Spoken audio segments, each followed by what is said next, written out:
O taigi vaikai, moterys vienišos. Mes esam žydų grobis, kaip jie galvoja. Bet mes esam valstybės laikiusi visokias invazijas. Jos gyvuosios laikinos invazijos kaip grybo sporos. Kaip sakius frazeologizmą, dabar mes esam 100% Šengeno zona. Ir Švilkas. Jurbarko rajonas, Lithuanija.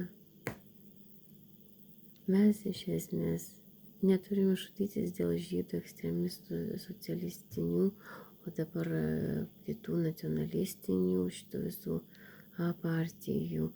Kol jie nori užkelt patologijas sovietinės, mes tas patologijas analizuojam, psichoanalitikai, psichopatologai, ir viešinam, gelbėjom jūs Lietuvą, o žydai, tie, kurie nepriėmė Lietuvos tapatybės, nėra lietuviai. Tad konstitucija Šengeno zona, kokiu dar jiem gydymo paslaugų gali suteikti? Mano vaikai, krikščionys. Tai skirtumas tai yra nuo suaugusių, reiškia, bomžų šiukšlių konteineriuose. Ne, aš ne sanitarija, aš nevalau jokių bomžų ir į namus nepriimu kaip po antkampių ar į tualetą lametsų gimel.